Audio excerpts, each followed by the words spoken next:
The threat of the coronavirus pandemic still looms largely over many economies across the globe. Governments have implemented several measures aimed at curbing the spread of the virus, from shutting borders, restricting travel, and limiting movements in respective towns and cities. The measures to curtail the spread are many, but these measures weigh negatively on many economies. Now, one important issue is a reduction in growth rates of countries and regions. Looking on the horizon and post this crisis, what can drive growth on African countries or in African countries such as Ghana? Joining me via Skype is Philip Namfori, an economic and financial contributor to Joy Business.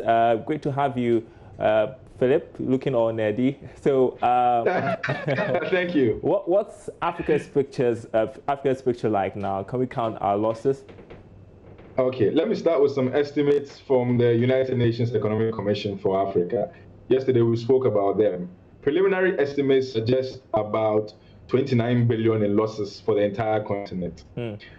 They are also projecting a slash in our GDP growth rate as a continent from 3.2% in February to 1.8% in March. So that's just March. If the virus persists, then we should have a worsening of Africa's GDP growth rate. But largely, most economies are forecasting low growth rates, and some are even looking to negative territory. Now, when you come down to Ghana, the finance minister last week gave us some numbers. He said he's projecting 6.8% down to about 2.6% for our GDP for the year 2020. That's on the basis of infected cases.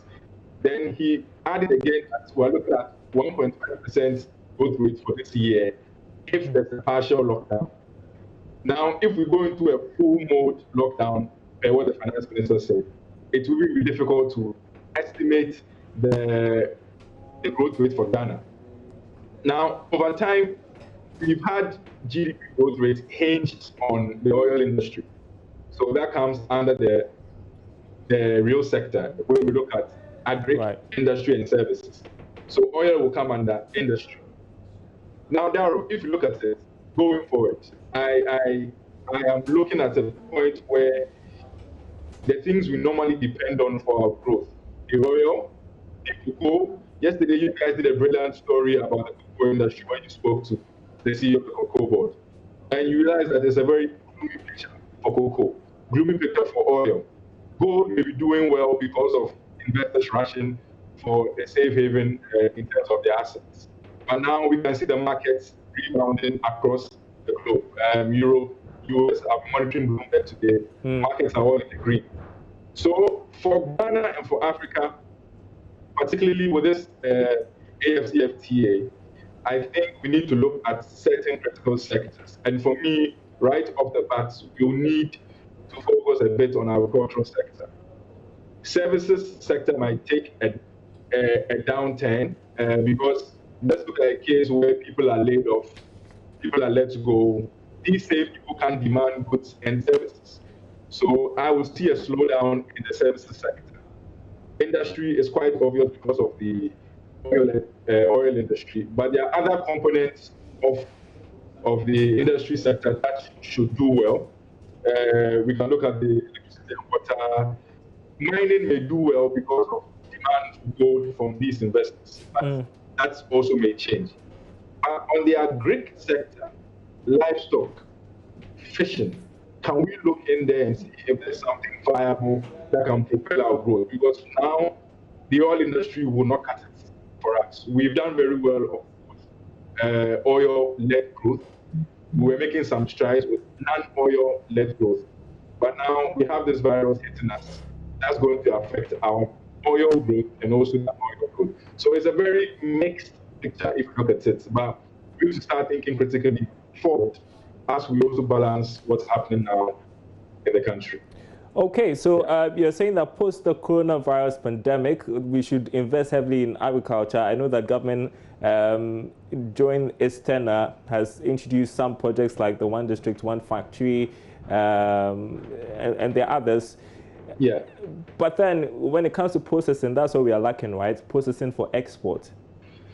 Yeah, you are very right on that. And I think the government deserves some commendation for some of these measures they put in place on the agricultural front and the manufacturing front of that industry.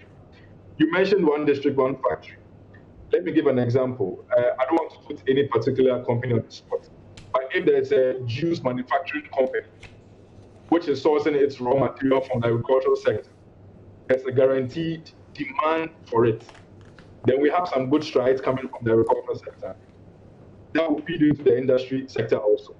At the same time, we must make sure that other parts that support industry are well and good. So we're talking about credit, we're talking about electricity, we're talking about government interventions on taxes, etc.